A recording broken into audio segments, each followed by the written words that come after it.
Protes DPR ricuh.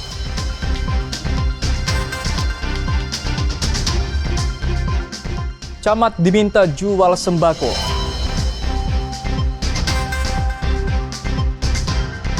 Lubuk larangan jaga ekosistem alam.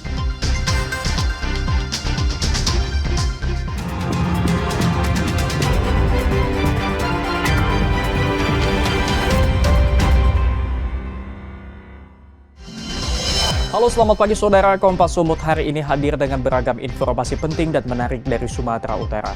Selain 3 sorotan tadi, sejumlah informasi lain akan kami sajikan dalam Kompas Sumut. Bersama saya Emir Syapurba, inilah Kompas Sumut selengkapnya di Kompas TV, independen terpercaya.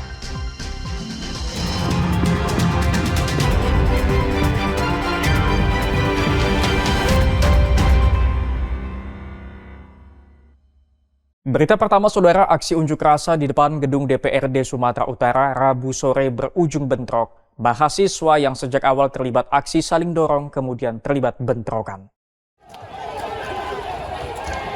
Bentrokan di depan gedung DPRD Sumatera Utara ini pecah saat mahasiswa meminta masuk ke dalam gedung untuk melakukan sidang rakyat. Di saat bersamaan, sejumlah lemparan tomat dan batu bermunculan hingga memicu bentrokan.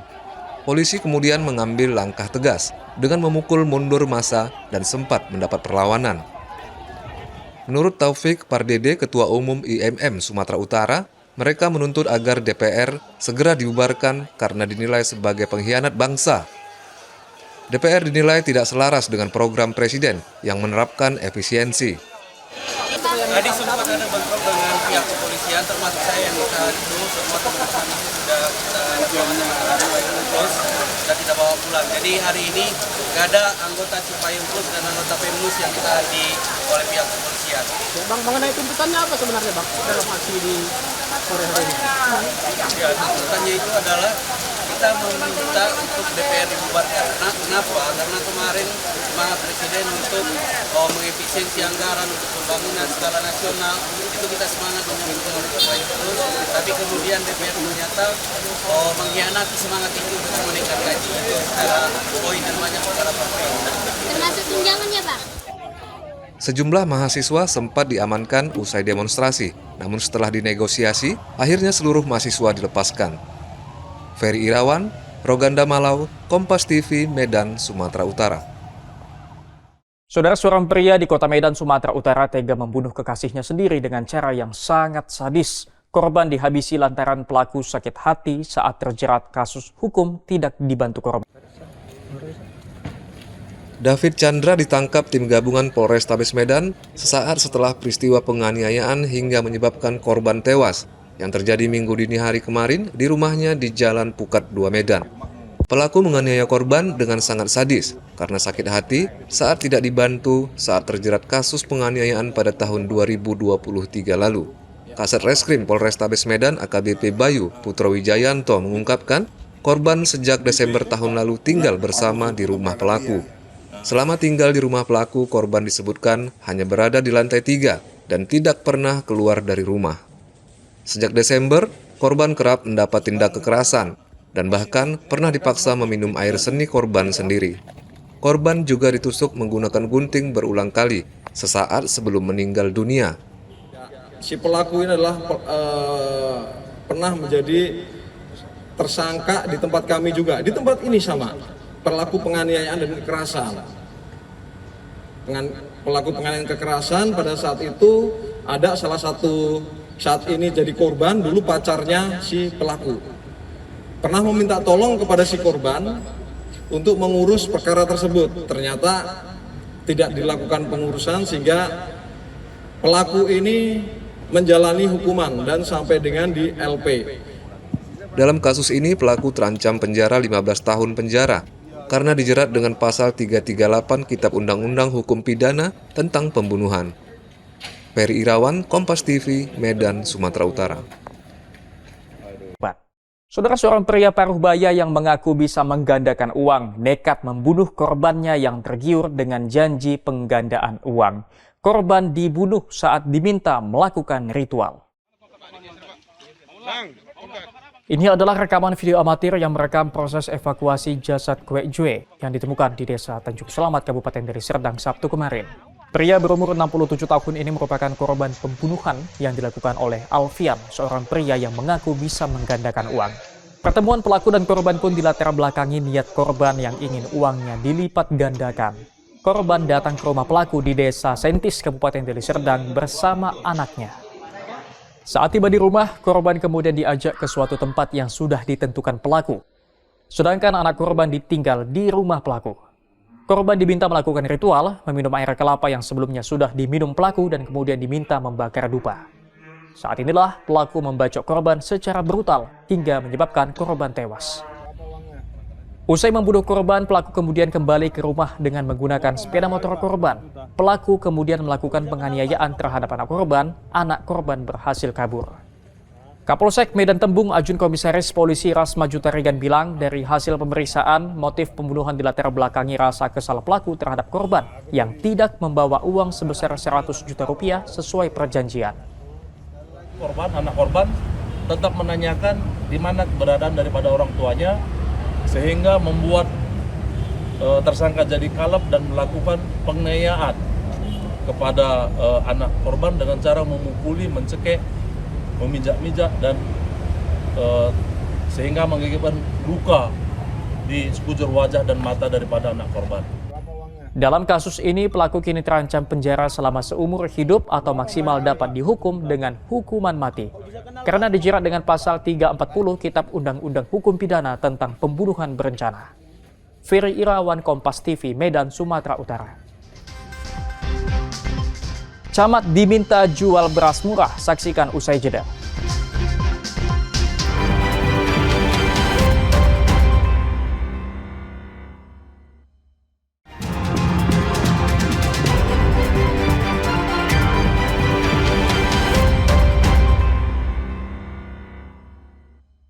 Masih bersama saya Emir Syapurba dalam Kompas Sumut. Saudara, tingginya harga sembako membuat pemerintah daerah stabilkan harga dengan pasar murah. Pasar murah digelar di tiap kecamatan. Masih tingginya harga 9 bahan pokok di sejumlah daerah membuat Dinas Perindustrian, Perdagangan, Energi, dan Sumber Daya Alam Provinsi Sumatera Utara mengambil langkah dengan menggelar pasar murah di sejumlah kabupaten kota. Gubernur Sumatera Utara Bobi Nasution didampingi pimpinan wilayah Bulog serta Kepala Kantor Perwakilan Bank Indonesia meninjau 2 lokasi pasar murah di kawasan Kabupaten Deli Serdang dan Kota Binjai. Dalam kunjungannya, Gubernur langsung berinteraksi dengan warga yang ikut antri berbelanja di pasar murah tersebut. Gubernur Sumatera Utara Bobi Nasution menjelaskan, sejak pekan lalu pemerintah provinsi bersama Bulog dan Bank Indonesia sudah menggelar pasar murah. Diharapkan dengan adanya pasar murah kali ini, harga bahan pokok di pasaran akan kembali stabil, dan para pedagang di pasaran bisa mengikuti harga eceran tertinggi yang dikeluarkan pemerintah. Namun dari beberapa daerah ini bergilir dibuat, keinginan kami sebenarnya semuanya serentak, masyarakat seluruh kecamatan, walaupun di kecamatannya di kantor kecamatannya kecil, kita cari satu kedekatan di kecamatan pelaksana. Yang penting seluruh kecamatan di Sumatera Utara ada kita minta untuk jualan beras. Pelaksanaan pasar murah pemerintah Provinsi Sumatera Utara ini akan digelar hingga akhir tahun, sehingga harga pangan di pasar kembali stabil. Dedi Rizky Ginting, Kompas TV, Medan, Sumatera Utara.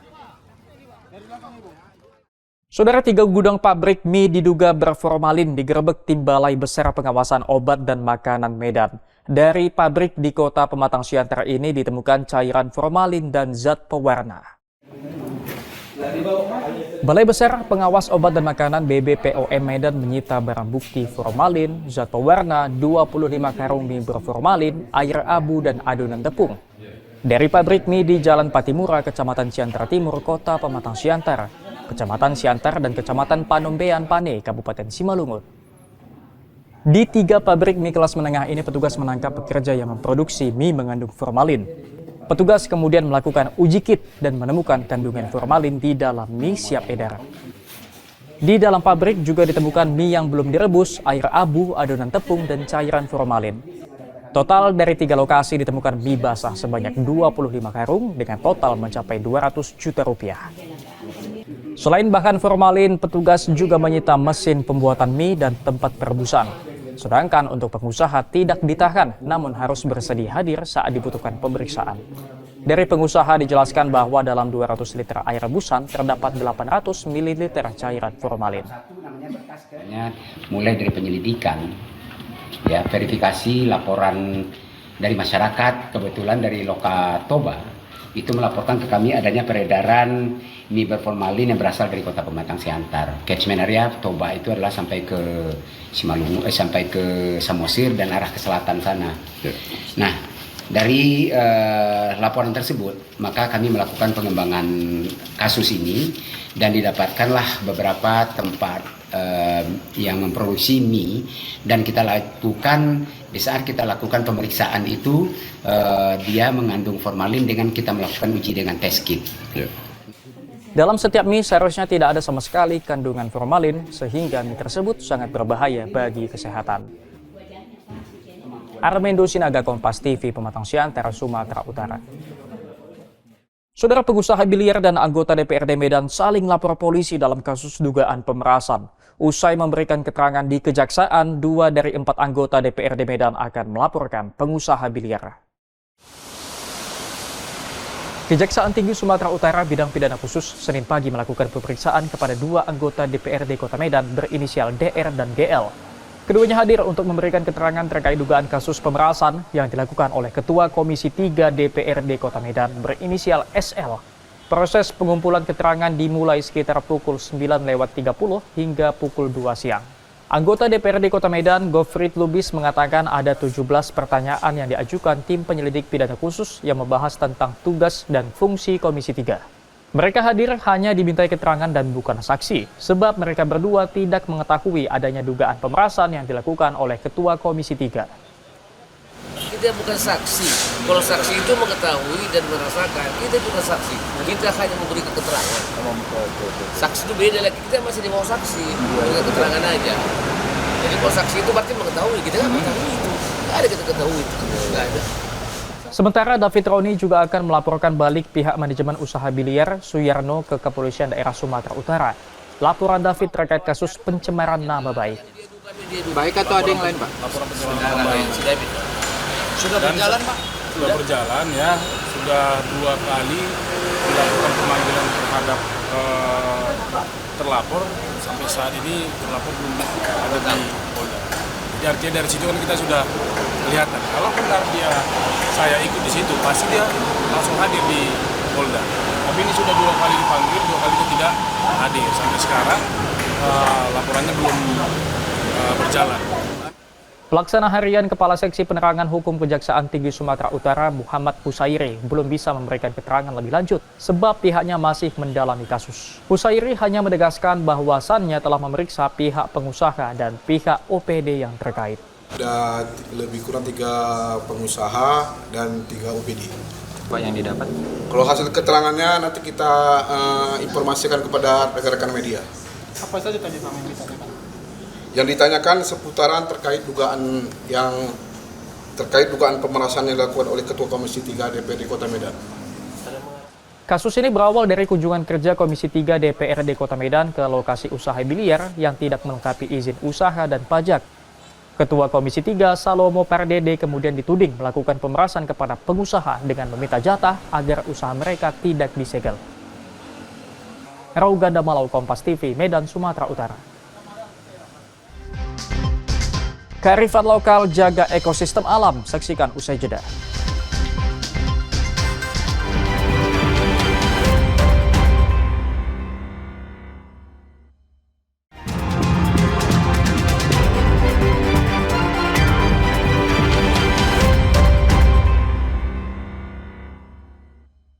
Masih bersama saya Emir Syapurba dalam Kompas Sumut. Saudara, meski nyaris punah, alat musik tradisional kulcapi asal Kabupaten Karo, Sumatera Utara masih dilestarikan. Eliana Sembiring, satu-satunya perajin kulcapi wanita, mampu melestarikan kulcapi hanya menggunakan alat sederhana. Beginilah keseharian Eliana Sembiring, warga di Sadokan, Kecamatan Merek, Kabupaten Karo, Sumatera Utara. Ibu rumah tangga ini mampu membuat alat musik tradisional Karo, kulcapi, dengan alat sederhana berupa pisau ukir dan sejenisnya. Eliana sudah puluhan tahun membuat kulcapi. Awalnya, kulcapi dibuat untuk mainan anak-anaknya. Seiring waktu, Eliana terus mengasah kemampuannya dan mempertahankan keberadaan kulcapi yang merupakan alat musik tradisional di kampung mereka. Tidak seperti perajin pria, Eliana membutuhkan waktu sekitar 3 bulan untuk mengolah bahan kayu mentah menjadi kulcapi. Kini, penjualan kulcapi miliknya sudah sampai ke mancanegara. Satu kulcapi dibanderol dengan harga bervariasi, mulai dari Rp1.300.000 hingga Rp1.800.000. Tangan sendiri ya, Bi? Iya, semua manual, nggak ada dari alat-alat mesin gitu, nggak ada. Gerenda apa segala macam nggak ada. Bi, melihat kita sendiri, Bu, ya, mungkin kita satu-satunya di Kabupaten Karo yang perempuan dan membuat karya seni nih, Bi. Iya. Ini gimana nih, Bi? Ada kebanggaan tersendiri kah atau seperti apa nih, Bi? Aku sangat bangga dengan diriku sendiri. Kenapa? Karena di Tanah Karo baru pertama akulah perempuan yang pembuat kulcapi. Memang banyak yang pengrajin kulcapi ya. Tanah Karo inilah khususnya banyak. Tapi rata-rata itu semua laki-laki. Dirinya mengaku senang dapat menjaga dan terus melestarikan alat seni musik ini dan berharap alat seni musik ini dapat bersaing di tengah modernisasi saat ini. Tim Liputan Kompas TV, Karo, Sumatera Utara.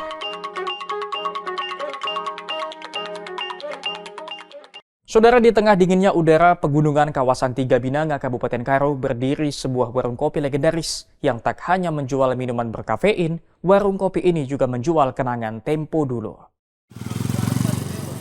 Warung Kopi Surya Indah bukan sekedar tempat singgah, warung kopi ini merupakan bagian dari sejarah panjang jalur lintas Sumatera. Dari cerita sang pemilik, warung ini telah berdiri sejak zaman Belanda atau sejak tahun 1911. Usianya yang menembus beberapa generasi membuat Surya Indah bukan sekedar warung, tapi juga situs budaya yang hidup. Meskipun mengalami kebakaran tahun 1948, warung ini kembali dibangun dengan bentuk yang sama seperti puluhan tahun lalu. Di sini, pengunjung disambut interior yang membawa kembali ke era 1980-an. Poster-poster lawas, foto-foto jadul, hingga lukisan tokoh-tokoh legendaris seperti Charles Bronson. Nuansa jadul bukan satu-satunya daya tarik Surya Indah. Warung ini juga punya racikan kopi khas yang menjadi magnet bagi para pelancong dan penikmat kopi sejati. Darul Kamal, pemilik warung kopi generasi ketiga, mengatakan ada 3 menu utama yang paling terkenal di sini, yaitu kopi bobot, kopi tenang, dan kopi puas. Nama-nama unik ini merujuk pada tingkat kekentalan kopi yang dibuat oleh ayahnya sejak 1969. Ada yang bilang 1911 berdirinya Tiga Binanga ini. Ada ya sekitar di situlah di 1900-an. Nah, tapi di tahun 48 ini terbakar nih Tiga Binanga ini. Dibangun lagi tahun 52 kedainya. Jadi saya ini generasi ketiga sebenarnya yang berkedai di sini. Setelah kakek, ayah saya, baru saya ini. Sementara pengunjung di warung ini mengaku baru mengetahui ada warung lawas dan unik di kawasan Tiga Binanga. Selain nuansa zaman Belanda, kopinya juga enak. Banyak apa yang cerita-cerita yang lama terdengar emang betul. Unik di apa sama masuk, ya kita memang serasa jarang ditemukan lah di Kota Medan, dan ini Kopi sudah berdiri ratusan tahun, lebih dari 100 tahun. Biarpun sempat kebakaran mempunyai. Dan waktu masuk ke sini memang banyak corak-corak yang membuat kita merasa di bangun-bangunan damai. Uniknya di sini terkait dengan rasa kopi juga. Kebetulan aku pecinta kopi memang rasanya cukup enak. Tak jarang pengunjung di warung ini merupakan tokoh-tokoh nasional. Pemilik warung juga selalu bercerita kisah-kisah masa lampau. Warung Kopi Surya Indah bukan hanya tentang kopi. Ia adalah tempat berlabuh, tempat melepas lelah di saat jalur lintas di Kabupaten Karo. Tim Liputan, Kompas TV, Karo, Sumatera Utara. Saudara, Lubuk Larangan merupakan sebuah kearifan lokal warga Mandailing Natal, Sumatera Utara. Selain menjaga ekosistem alam, warga juga melestarikan ikan sungai. Salah satu kearifan lokal yang masih dipertahankan warga di Mandailing Natal, Sumatera Utara adalah Lubuk Larangan. Lubuk Larangan ini merupakan kegiatan warga menjaga ekosistem alam, termasuk diantaranya melestarikan sumber daya berbagai jenis ikan di Lubuk Larangan Desa Tambangan Jahe, Mandailing Natal. Di sini berbagai jenis ikan seperti ikan lele, nila, mas, dan jurung hidup bebas dan masih terjaga kelestariannya. Di sungai ini juga ikan-ikan dapat berkembang biak dan menyebar ke beberapa sungai di wilayah ini. Ikannya ini dulunya bukan ikan jurung, akan tetapi ikannya ini ikan mas sama ikan nila. Terus yang sekarang ini ikan jurung ini naik dari Sungai Batang Gadis menuju ke hulu. Jadi disinilah bermuaranya dia jadinya kan, di bawah jembatan Lubuk Larangan Tambangan Jahe ini. Jadi seterusnya yang mana yang di ini kan lokasinya ini Aik Tambangan, yang di hulunya Sungai Batang Gadis. Aik Tambangan ini Lubuk Larangan juga dibuat, namun inilah pusatnya salah satunya yang bermuara ikan di Desa Tambangan Jahe ini. Di beberapa lubuk larangan juga dibuka setiap tahunnya, menangkap menggunakan jaring atau jala. Uang dari hasil penjualan tiket nantinya disumbangkan untuk pembangunan desa dan anak yatim. Khairul Bazar, Kompas TV, Mandailing Natal, Sumatera Utara. Sampai di sini Kompas Sumut hari ini. Anda bisa menyimak video tayangan kami di kompas.tv atau menyaksikan secara langsung via streaming di kompas.tv/live. Kami undur diri, tetap saksikan rangkaian program berita di Kompas TV, independen, terpercaya.